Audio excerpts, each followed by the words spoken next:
on the line, and you will be instantly connected. Hold while we connect you to your Access Live event. This Access Live event is currently in progress. Please note that this call may be monitored, recorded, or rebroadcast. Those scammers are trying to take many, many billions of dollars from folks. So I passed our bill unanimously in the House of Representatives. It now has moved on to the Senate. It essentially gives more identity protection from that type of theft by making sure there's now a 6-digit PIN number that will get assigned to taxpayers annually to authenticate you or who you say you are for your tax return. And it would renew that every year. It's used in only a couple of states right now, and so my bill says essentially, let's make this available for everywhere, for everyone.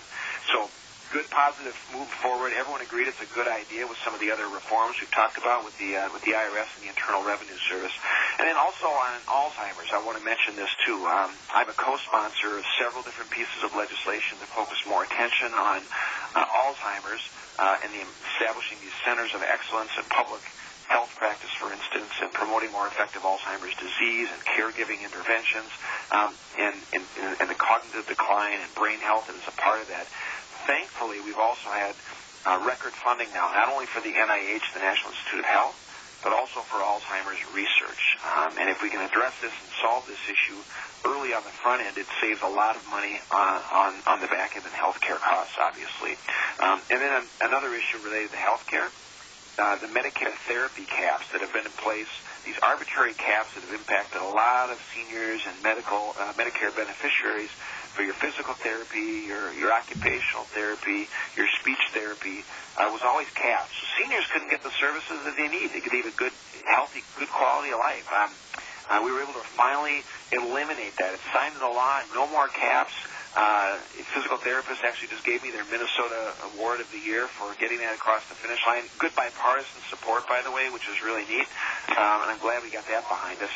Again, if you want to ask a question, dial *3 on your telephone. And one final issue I will mention to you is that we're making additional progress in combating human trafficking and sex trafficking. And this is really important, even in a state like Minnesota.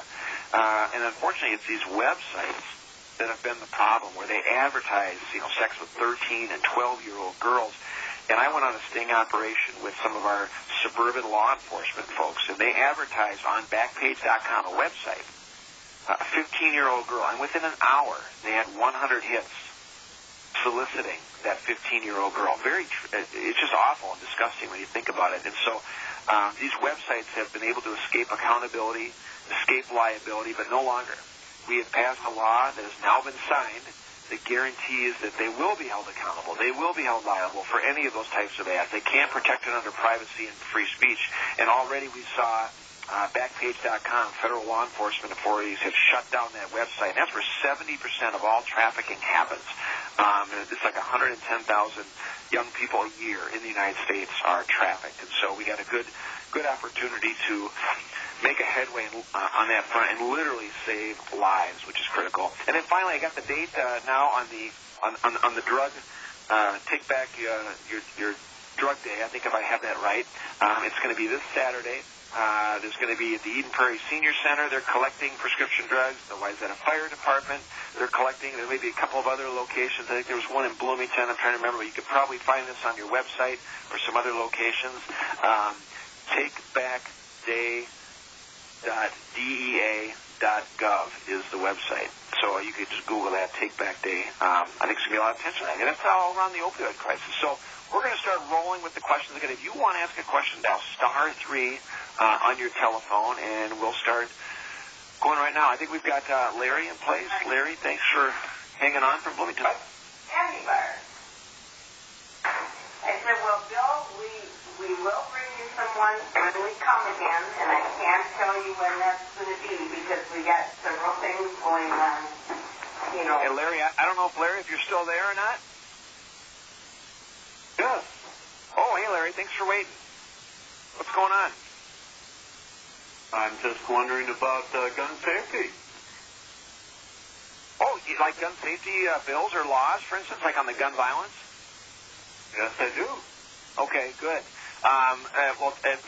Well, thanks for bringing that up. Number one, as many of you have seen in the news recently, students, young people have been very active in this space, which is, I think, really healthy. And these are a lot of students who are afraid, quite honestly, about, their safety in schools. You had the Parkland incident. You had other incidents. So a couple of good news pieces. Number one, I am a big believer that there are common sense actions that can be taken, should be taken, to address these gaps. And Democrats and Republicans agree there are gaps in the system. We saw the gaps in some of the recent incidents. For instance, take the Las Vegas tragedy that happened. I mean, I had never heard of a bump stock. So why aren't bump stocks illegal? If you have something that turns a firearm into essentially a machine gun or automatic weapon, then it's illegal. That device should be illegal. So, I'm co-sponsoring legislation bipartisan to get rid of those. We have not been successful in passing that legislation, unfortunately. But we have been successful in passing two important pieces now into law just a few weeks ago. One, we have removed the federal restriction on on doing federal research on gun violence. Because, we can only pass policies if we have the right facts, the right background to be effective in those policies. And we've had a ban on federal research for many, many years, preventing that research from taking place. Because a lot of gun organizations thought, well, that's just going to be the government's way of implementing gun control. Well, again, I think basic research is an important function of the government. So I strongly support that, and am glad we finally lifted that ban. And now we can collect more facts for some other actions in the future. And as a part of that same bill, we fixed part of the background check system. That's really important to make sure you know who's got some issues with the information in the National Instant Criminal Background Check system, so you can address the access to firearms for those that shouldn't be having access in the first place. And so, if you remember, there was one incident also as a part of the Texas tragedy that happened last fall. Domestic violence was not included in the background check system of that individual who committed that tragedy, or the fact that he was discharged from the Air Force. We have now clarified and cleaned up that background check, so it's mandated now that information has to be included. So there's been some positive movement. I think a lot more can be done, especially in the area of these gun violence restraining orders. And this is basically a system where, if you know someone who is a family member or maybe even a friend that you think might be a danger to themselves or a danger to others, and you notify law enforcement of that, similar to what happened with Parkland when law enforcement was notified, law enforcement there didn't take action. But I think law enforcement should be able to come in and then remove the firearms. If they own guns, they should be able to take them away and remove them, do evaluations, set up a due process system down the road, but that will prevent tragedies from happening. It'll prevent suicides from happening. And we have these laws in just a handful of states. I think we should have them at the federal level. So today we are introducing legislation for these gun violence restraining orders. I am a co-author of the bill. We've done a lot of research on this. We think this makes sense. It's modeled after what some of the other states have done, and it'll allow authorities to essentially remove firearms or weapons from someone if they are going to be a danger to themselves or others. And so it's an opportunity to make a positive difference, I think, and do other mental health evaluations, et cetera, in moving things forward. Okay, we're going to keep rolling. I think we've got Julian on the line from Champlin. Thanks for waiting. Thanks, Julian. Are you still there? Yeah, I'm still here. I just have a quick question for you. It's kind of big issues about about immigration. I know we're talking about it for a long time, and I was really concerned about this. A lot of people just coming in and just, broke the law. But the thing is, but they need to speak about people who's been here for 20, 30 years already here, and there's just people just coming in and stuff illegal. That's a big issue. So, what are you guys thinking about? You guys be in the Congress right now, so you guys have an idea, or what will be happening? Yeah, well, Julian, this is a great point that you actually bring up or raise, and many of you may even know that, as an example, we have a large Liberian population in Minnesota. These are folks that did come here, as Julian, you mentioned, 20 years ago, decades ago, when they had that brutal civil war. They've had Ebola outbreaks. So a lot of these folks, they've been in the United States. They have essentially become members of our community. They own small businesses. They work several jobs. They're not dependent on government services. They are making our communities stronger, and they've been subject to potential deportation annually or biannually through these different statuses that come and go. We were successful in extending that status one more year, so they won't be removed. This has been done bipartisanly by President Obama, by President Bush, and now by President Trump. And I stood out in terms of standing up and saying, look, we should have a permanent solution for these folks to be able to stay here, to be here. I think that's very, very important. And also the DACA recipients. These are folks who have come to the United States through no fault of their own. We have a number, I think it's about 6,000 in the state of Minnesota. I met with some of these young people. They are essentially America's children for all purposes because they don't speak any other language other than English. They only know the United States. They have no idea what country they may have come from when they were 1 year old, for instance, or 2 years old. And so there's obviously an opportunity. I think we should be making sure that those folks can stay. And the natural compromise in this whole immigration debate is, enhance some border security measures and then make sure we have a fixed and legal immigration system that works so that we have people here that are filling in the jobs. We have a lot of unmet job needs right now, and we need to make sure that there's an opportunity for those folks to actually work and fill the pipeline. And so, right now the immigration system, it's broken. It's hurting our economy. It's locking out the next generation of innovators. And at the same time, we got to know who's coming in and have rule of law so that we're safe and secure is a part of that. And that easily can and should be done. Okay, we've got Elaine on the line from Coon Rapids. Elaine, thanks for waiting. Yep. Well, in 2014, my husband made a lot of money, and then in 2015, he didn't make hardly any money. And so he was trying to get back some of the taxes that we had to pay in 14, and every time we send in a piece of paper, they say it's the wrong thing, or and if we want to get this thing fixed, it will cost a boatload of money. And I'm wondering, how do we get help with this thing?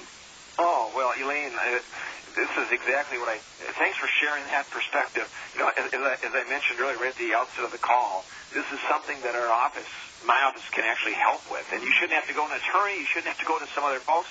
And we can absolutely help you. You should contact my office, and I'm making a note here right now of your phone number so we can have someone get a hold of you today as well. And I just made a note of that, so we're going to have someone follow up with you, but you can also contact our office in case for some reason those connections don't happen. We should be able to help facilitate. You got the right forms. We got the liaison office at the IRS that we can work with which I think is really, really again, important, obviously, to help you, but give you a little peace of mind and comfort in kind of what you're going through with some challenges. Okay, we got John on the line from Chanhassen. Thanks for waiting. Can you hear me? I can hear you. Thanks for hanging on. Okay, good. This is just a thought. Maybe you can pass it on to your colleagues, when it comes to these trade tariffs and things, the talk of trade wars and stuff. One thing that comes to mind is that if we take the high ground, what we have an absolute right to do is demand that we have fair and equal trade. What I don't think we have the right to do is tell other countries what they can and cannot produce, import or export, because then we're meddling with their affairs. But if they're running, say, and we should have these numbers, I don't know if we get them monthly or quarterly, but we should know our trade imbalances. So, for instance, with China, we should be able to just say, look, you're just way out of line. It's not fair. It's not trade. It's not equal. Plus the whole thing of it's not legal, some of it. But we should just say, look, we're going to impose a 30% or whatever tariff across the board on everything coming in from China. It's now up to you to decide how you want to adjust your own economy, your own products, to bring that back into balance. We don't care what you do. We don't want to mess with your internal economy. But we do have the right to say fair and equal trade. And we do this with each of our trade partners. And then we leave it up to them to adjust. And they can't really object as much, whereas if we pinpoint individual products, then we're helping some industries here and we're hurting others as well as over there. And it really becomes a whole lobbying issue as to which industries we're going to help and hurt and all of that. Whereas if we do a blanket, we just say, it's your business, it's your economy, but, you know, sure, bring it back into balance and just do it as a blanket. And then each month or quarter, as we monitor that trade imbalance, we adjust the tariff. So it's just an automatic thing. And then they can bring it back into balance. And some people will say, well, they're just going to ship their products to some other country that has a trade deficit with us and bring it in that way. Sure. We don't care, because as long as we apply that same policy to every country, then we're just saying, hey, we're not picking and choosing. We just want fair, equal, balanced trade. So I'm hoping maybe you can pass that on.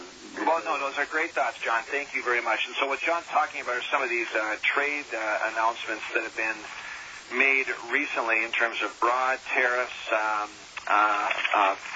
broad tariffs that have been made recently on aluminum and steel. And I don't think broad tariffs are the direction to go. They have a tendency to backfire in a hurry because they've caught, unfortunately, a lot of our Minnesota aluminum and steel companies now, small manufacturers, for instance, who are now seeing huge price increases. I think we should absolutely go after bad actors like China when they steal our intellectual property, and they should be penalized for those unfair trade practices. There is no doubt about that.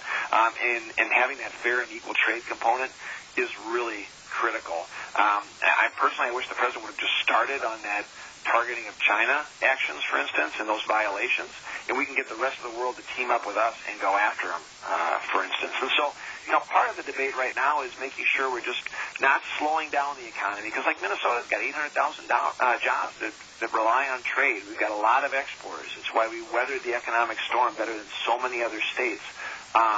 But we have to have a level playing field. We've got to have a level playing field for our companies, our businesses who sell our goods and our services, because that's where 96% of the world's consumers live outside the United States.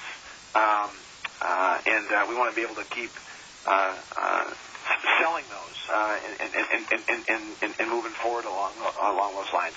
So, okay, we're going to keep rolling. I think we've got Gary on the line from Minnetonka. Thanks for waiting.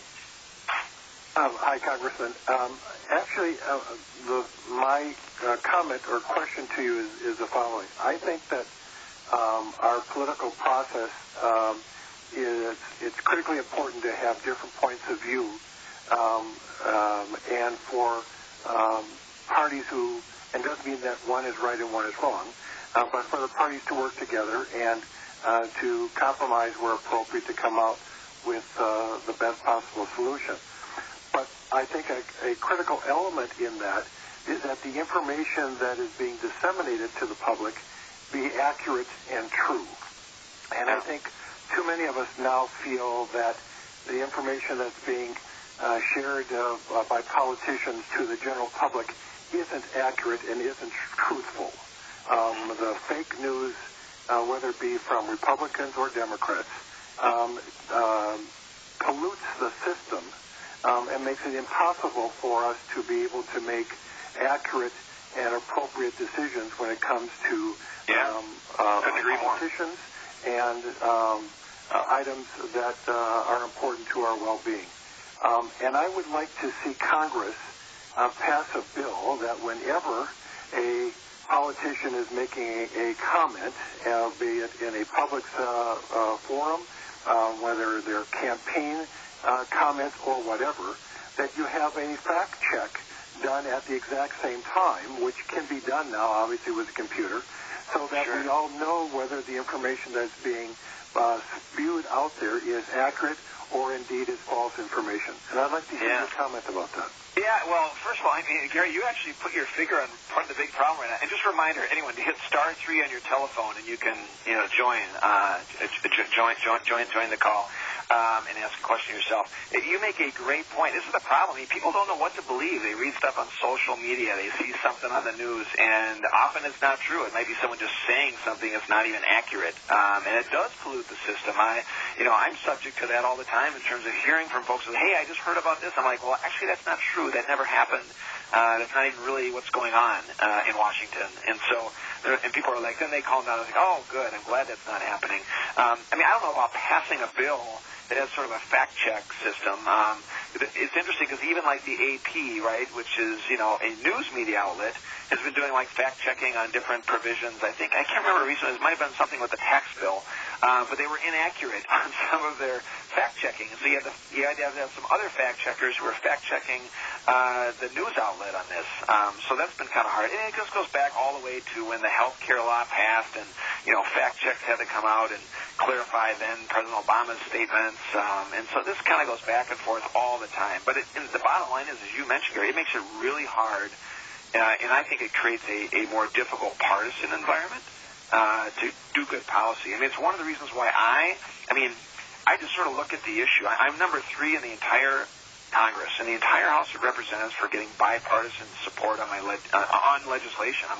So out of 435, I'm number 3, and so I'm 94% of the bills that I've authored are bipartisan. If it's a good idea, I want members on both sides of the aisle on there. I think that's why I've been able to do much on, you know, the trafficking issue and on Alzheimer's and on NIH funding and identity theft. It's just taking that approach, and I wish more of my colleagues would do that. I think we'd see a lot more progress. For instance, on getting stuff done, because it doesn't matter who's in charge. That power goes back and forth, but relationships matter in the end, and that's how you're able to get a lot more stuff done, for instance. So, again, great point of view from that perspective. All right, we got a guy on the line from Chaska. Thanks for waiting. Yes, thank you for taking my question. My question is, I'm a straight commission sales rep on the road. In other words, I do not get any expenses from my company for that. And I spend approximately 80 nights a year on the road, drive over 40,000 miles a year.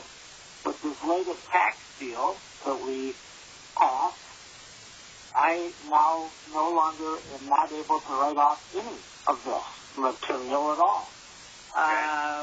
Which, as a taxpayer in this country and as a working person in this country, I think that is a total disincentive. And to my way of thinking, if we're going to do that to the people that are actually out there working for a living, then why aren't we now, if we're going to go after people, then, and I hate to say this, but all the government employees who are on the road all the time and staying at very expensive hotels, eating very expensive meals, and that's all written off, why are we allowing them to do that?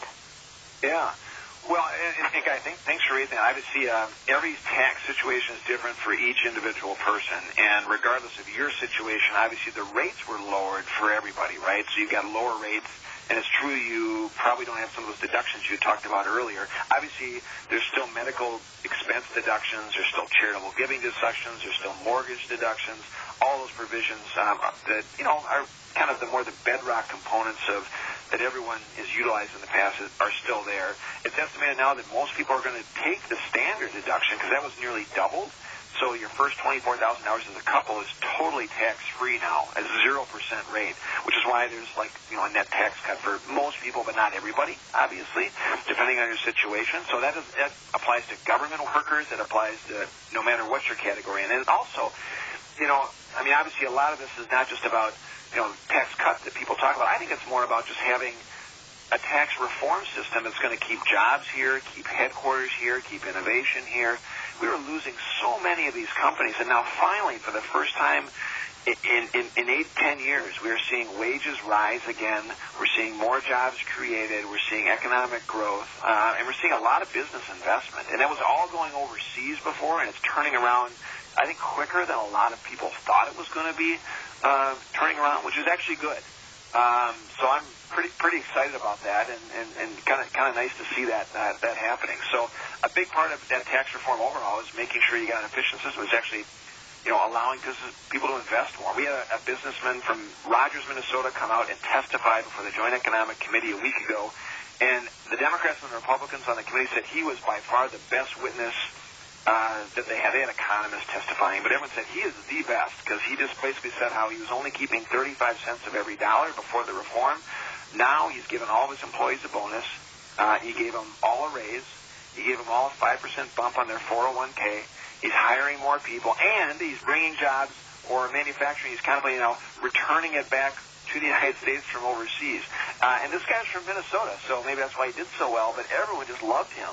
It was a great story. It's a real, live story. And I know there's different opinions about it because it affects different people in different areas, but as a net positive, it's really, not to say there's not going to be more changes to it, because we got to continue to make the tax code the most family-friendly, small business-friendly, and innovation-friendly on an annual basis. We shouldn't wait 30 years to reform the tax code again. That's my perspective. Because, in the past, it's only wealthy people that have been able to take advantage of all these deductions and hire tax attorneys and accountants, for instance. Okay, we got John on the line from Bloomington. John, thanks for waiting.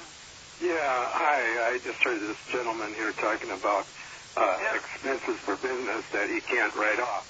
I don't believe that's true because I'm a businessman and I can always write off my expenses no matter what. So I think he's getting some bad information from possibly the Democrats in that regard. But anyway, I wanted to talk about the fact that this tax bill that was passed last year by the Republicans, every Republican passed it in the Senate. 0 Democrats voted for it. This was the best thing that's ever happened, and this is why I supported Donald Trump in the last election. So, because he had this tax bill. What it's done is our corporations aren't looking to go overseas to build up their businesses. They're building them up here in this country because they now can compete on a level playing field. That's one of the benefits.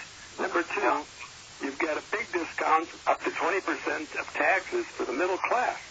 I mean, middle class has only been providing about 15% of the federal income tax. They'll probably be paying about 10% after this bill is passed, and after the taxes are for this year are collected. And who's paying the most? The upper class. The upper class is paying about 85% of our federal income taxes. With this bill, they got a discount, but it doesn't cover a lot of the write-offs that are no longer accessible for them. So they're going to be over 90%, I bet. But the thing is, we should cheer them on for that because they're paying almost all of the taxes in this country that are federal income tax. Sure. Well, but Democrats say it was for the rich. And John, look, I mean, I personally know many Democrats. There are Democrats that supported lowering the rate to 21%, and on the corporate side, there was support for that. There were some other provisions they didn't support. Personally, I think given the economic boost that we've been seeing, I mean, a lot of those folks who voted no are on the wrong side of history, the wrong side of results. I mean, I think there is going to be increasingly bipartisan support for some additional reforms and not wait 30 years again. And so, the president's advocated for some of those changes. Quite honestly, in the House, we've been pushing for some of these ideas for 6 years with multiple hearings, 40-plus hearings on where tax reform needed to go because it hadn't been done in a whole generation. Now it's actually centered around and built for growth. Before we take the next question, let me just ask you guys a question. And you just hit a button on your telephone real quick. You can hit a 1, a 2, or a 3. But here's the question for you. There's been a lot in the media about this in the news, but do you believe that independent counsel Mueller should be able to complete his investigation? Because, some say he should be fired, some say he should be removed, some say he should be someone else. So the question is, do you believe that the independent counsel Mueller, who's been investigating the entire Russia background, should he be able to complete his investigation? If you think yes, hit 1. If you think 2, hit no. And if you're just not sure, hit 3, because sometimes you just have to have a little bit more background. I get it. So you can't have everything, not always a simple yes or no. So hit 1 for yes. Do you think the investigation should be able to be completed? Hit 2 for no, or hit 3 for yes. All right. We're going to keep rolling on questions. We got, I think, Myrna on the line from Plymouth. Thanks for waiting. Hi, Congressman Paulsen. First of all, thank you for your years in the U.S. Congress and also the excellent job I saw you do in the Minnesota legislature. Sure.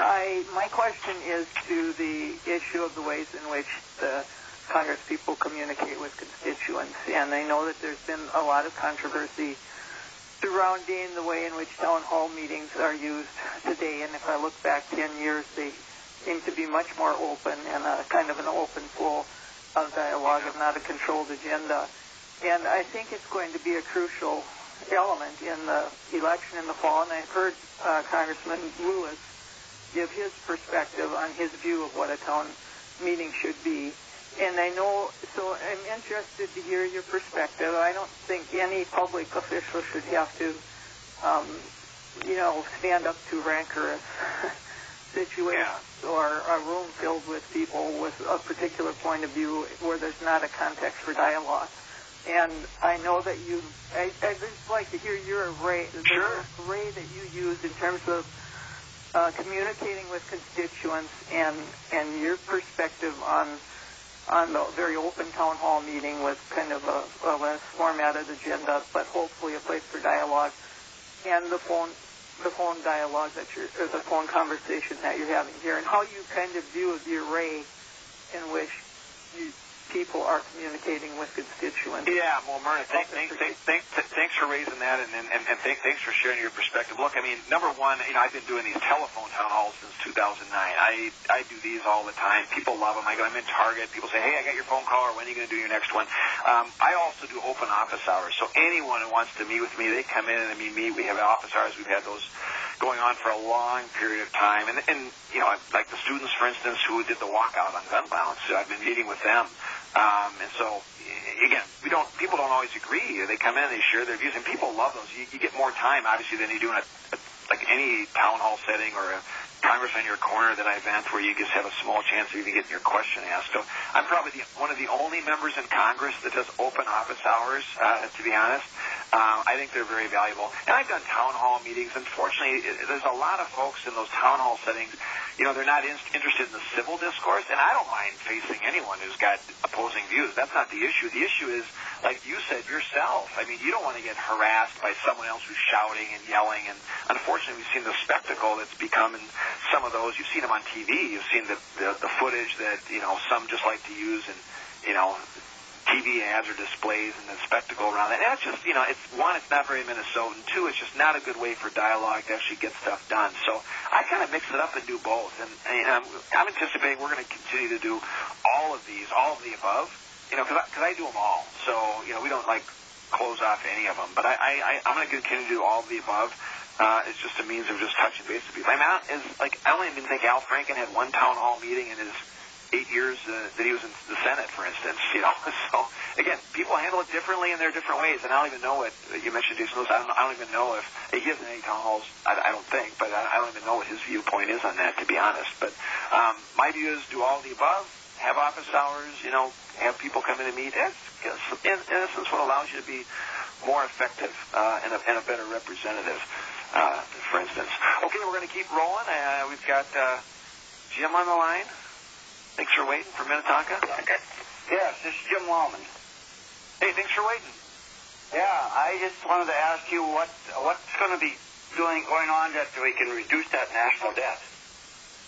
Oh, yeah. Well, and let me tell you, Jim, it's a really good question for those of us who have raised this issue. Both Democrats and Republicans are responsible for getting us in the position. I mean, look, there was more added to the national debt in just the 8 years that I was first there, and that was, again, under a different president, and he said that didn't matter, right? And it was just his view. I disagree, but more was added in that time frame to the national debt than was added in the entire history of the country from George Washington up until that point.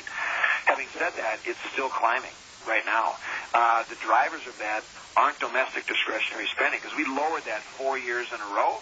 Aside from just this last year, went up a little bit. Like I said, NIH funding and Alzheimer's funding, and some military funding.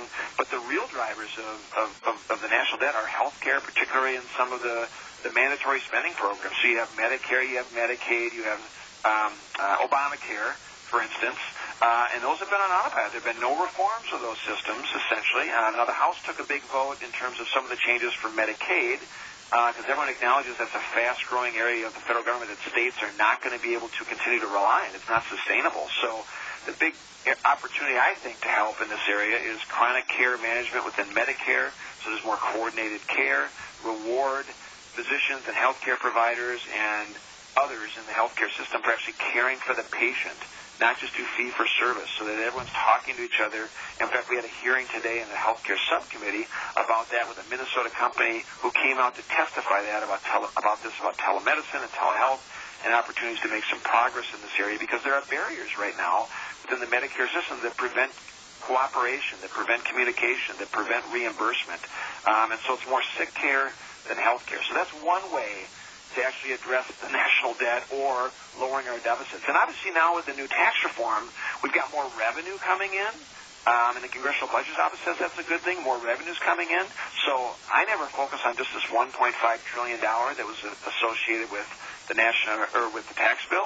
It's more about what's the size of the debt in relationship to our economy. And now that the revenues are coming in and the economy is growing once again finally, now we got to focus on the other side of the ledger. And that means some of these spending programs that have been on autopilot, and we got to be able to take care of those, for instance. Okay, I think we got Karen on the line from Orono. Thanks for waiting, Karen. Congressman Eric, thank you so much for the attention you have been paying to Alzheimer's disease. I worked more than 10 years at an adult day center in Hopkins called Open Circle, and I have seen miracles for the people that have come in there, whether it's Alzheimer's or something else. A lot of times people will shut down and they can't relate to their world at home, and they come into an adult day center and all of a sudden they can feel normal, they can make choices, they can make friends, they can have fun. And my father-in-law, who does not have Alzheimer's, he has some dementia, he's in a choir, and they're giving a concert today, and he's singing a solo. And so many people, it's just amazing the changes I see in these people that now can enjoy their lives. And I would encourage you, if you haven't visited Augustana Open Circle in Hopkins, to check it out, because it is amazing. They've even gotten, at one point we got an award for being the best adult day center in the state. Really makes a difference to these people, and there's support for families too, and great nursing care. It's awesome. Yeah, I really appreciate you mentioning that. I have not been to the Hopkins facility that you mentioned. I've been to some other senior living facilities that have a focus on caring for Alzheimer's patients or dementia patients, which has been pretty enlightening. And, that leads to palliative care and other issues, of course, that need to be, I think, better addressed at a federal or national level, too. And as I mentioned earlier, I'm on a bill called the Bold Infrastructure for Alzheimer's Act. It's a bipartisan bill. It focuses more on having these centers of excellence in public health practices dedicated to promoting better, more effective treatment on Alzheimer's disease. But that's the big. Well, anyway, I got a little off track there, but that is the big initiative now that we're focusing on, and it's an opportunity to essentially take care of those caregivers you had mentioned. You mentioned the nurses, but it's those caregiver families that have to be put under so much strain and challenge, and often have a very difficult time dealing with situations. That's why the Alzheimer's Association of Minnesota does a bang-up job of actually educating not only myself, but Senator Klobuchar and others of us who have gone and spoken at these events. We just really believe bipartisanly, working together, we can continue to have big benefits. Because I think we did a $414 million increase in Alzheimer's research, which is a pretty significant, hefty research, more than those Alzheimer's activists thought that would ever be possible, for instance. So we're on the right track, we're moving in the right direction, and that's going to help find a cure and treatments for these folks as well, too. Okay, we're going to keep rolling. We got Mike on the line from Plymouth. Thanks for waiting. Thank you very much. My question has to do, I guess, with the process of legislation. One of the impressions I got after the last election, President Trump elected majority of Republicans, House and Senate, is that they didn't expect to win, and they looked totally disorganized in the process after that. As a case in point, one of the early votes in the House, which you should be able to comment on, for repeal of Obamacare, It was, as I recall, it was scheduled for a vote. It was delayed, canceled, came back up, and ultimately failed because they didn't have sufficient number of votes. My question is, how in the world did that happen? I know your good friend Steve Scalise was the House Whip. Yeah. How did they not know what the votes were? Because I thought they came out looking really bad after that. Yeah, I'm trying to remember now, when that took place, thanks, Mike. But actually, we actually passed it in the House when this debate was going on, for instance. And the Senate is actually, I think, where it came up short. And I think there were nearly 100 hearings on this, so sort of no surprise in putting together sort of the replacement or the different direction. And some of us, we really believe it's important to keep coverage of pre-existing conditions, to allow young people on your parents' policy at age 26 to stay on that policy, prohibiting insurers from turning away patients simply because, you're renewing your health care plan because you're sick, right? And also keeping those lifetime limit caps off on the sidelines and making sure you got access to health care. It's the bottom line. And there's no doubt that the Affordable Care Act or Obamacare, it's helped some people, but it still has hurt more people than it's helped. It was a big issue just going back a year and a half ago in the election, obviously, but premiums in Minnesota were just going through the roof. We were number 4 in the country for the level of our premiums. Now, the Minnesota legislature stepped in and did a few things last year that have now kept those premiums down this year through a reinsurance program by putting some state money in. But that's just a short-term Band-Aid. That's not, that doesn't fix the problem. They're just putting money into that program. So at the federal level, we're still on sort of that autopilot, if you will, and later we will find out in October where these rates are about ready to go, for instance. And so that's what I'm worried about, is that it's still a pocketbook issue for families, for businesses, for individuals across the line. So from a process standpoint, legislatively, just as any other bill goes through the process, have the hearings, move the initiative forward.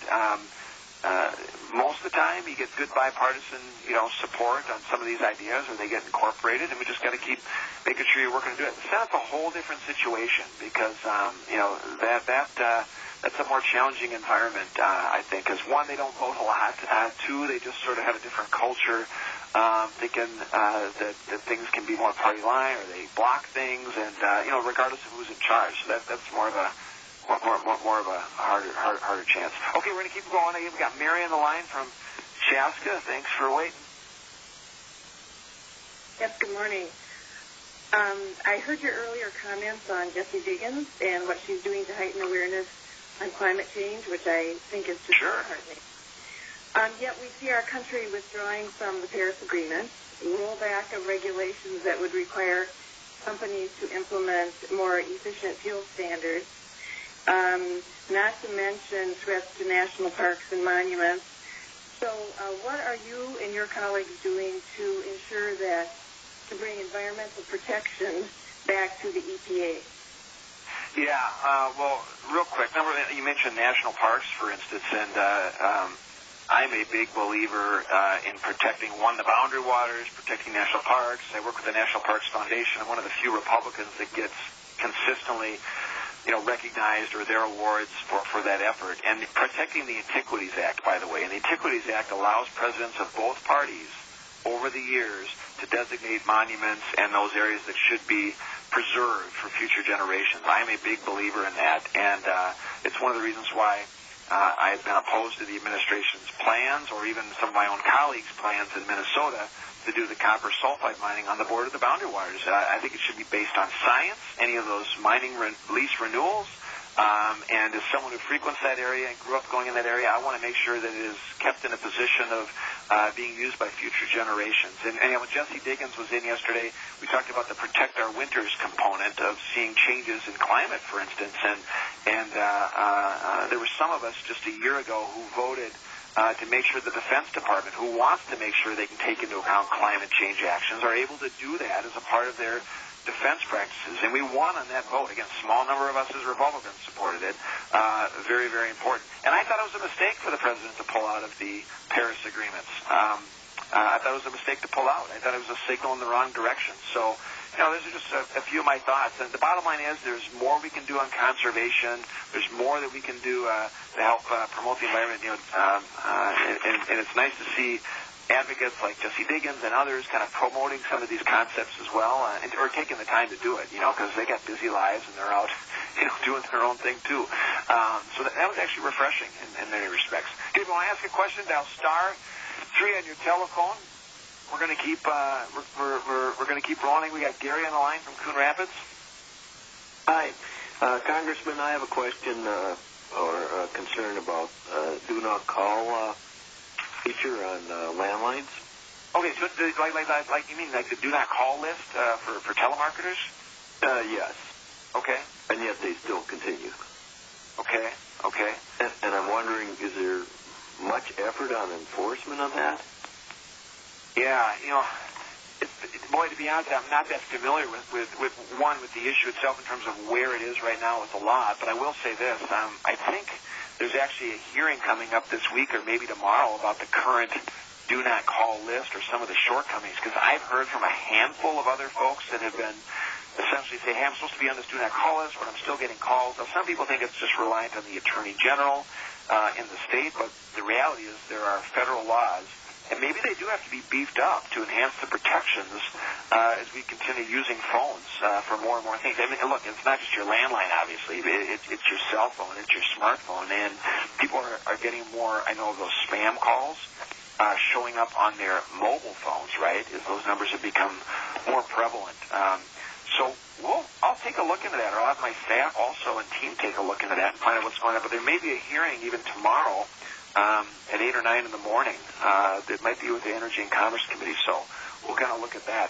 Again, if you're on the line and we don't get to your question, please do not hang up, because everyone goes into a voicemail. I have a chance to, and my staff gets a chance, we get back to everyone within 24 hours. We have a long variety of questions today. I'm going to take, I think we may have time for 1 or 2 more questions. We're going to keep rolling. And it looks like we have Roger on the line from Champlin, looks like. Hi, Congressman. Thank you. A couple of callers ago, we had 2 folks discussing the effects of the tax rewrite on their deductions as businessmen. One guy said he can't deduct his expenses anymore, and the other guy said he's been listening to the Democrats. Yep. Well, and you make a very good point. Each is an individual effect, each one of us one at a time. So where exactly do we get the information that tells us how the 2018 tax laws are going to affect us individually? And can you, as our congressman, send something to us that says this will expose additional income, this will reduce income? Somehow we've got to get some guidance, because we're living it, we're spending it now. And I have a second follow-up question. Yeah, go ahead, just throw it in there, and I'll do everything all at once, if that's okay. Okay, the poll on the Mueller. I'm curious. If the majority of us decide that Mueller should be dismissed and discontinued, are you going to vote for that? Well, no. Personally, I think Mueller should be able to keep his investigation going. I mean, that's just my personal view that I have. Because, one, he's appointed in that role. He came in as, that was back when the FBI director was fired a long time ago, and it just makes sense to me, okay, if you got your independent law enforcement officer on the sidelines, have an independent counsel. Now that independent counsel is there, I think he should be able to complete his work and do his work. That's my view. But I thought I would just get a sort of a barometer, because this is in the news all the time. And to be honest, I don't hear about this from a lot of people, because it's not, it doesn't deal with health care or the economy or taxes. So, the average person does not talk about the Russia investigation, even though the news talks about a lot of that. People are pretty tired of it.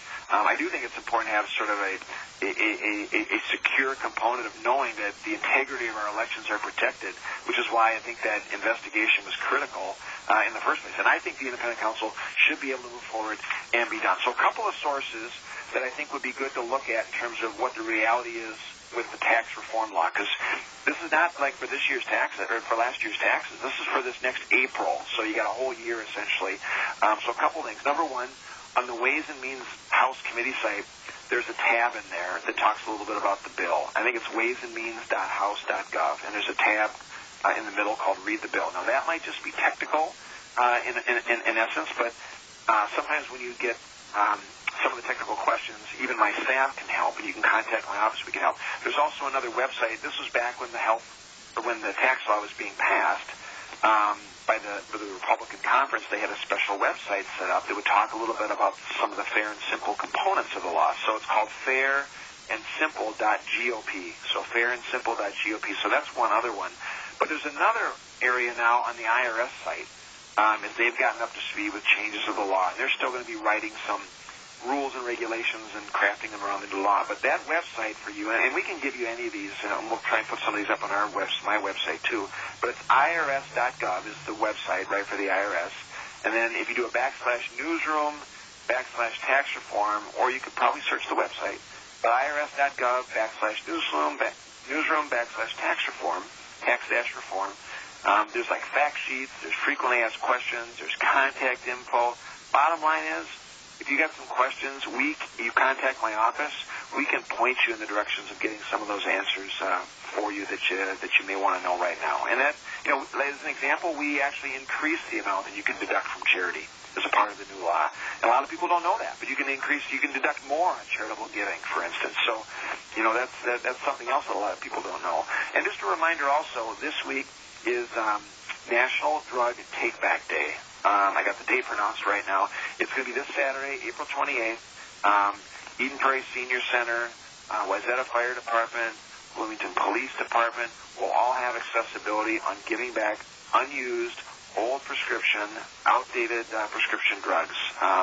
Very important to take advantage of that, get those drugs and prescriptions out of circulation, dispose of them properly, because you should never flush them down the toilet. They shouldn't be in the water supply. And this is a way of just making sure we're getting them all safe and secure in a different way. And then finally, let me thank you for the opportunity to represent you. I greatly appreciate it. And I don't have all the answers to these challenging problems, but I appreciate and work hard each and every day to serve all of you, whether you support me or not. It doesn't matter. Being a good listener is a good way of being a good representative. With that, have a great, wonderful day. Stay on the line if I didn't get to your question, because we'll be able to get to everybody within the next day. But have a great rest of the day. Have a great night, and we will be in touch soon.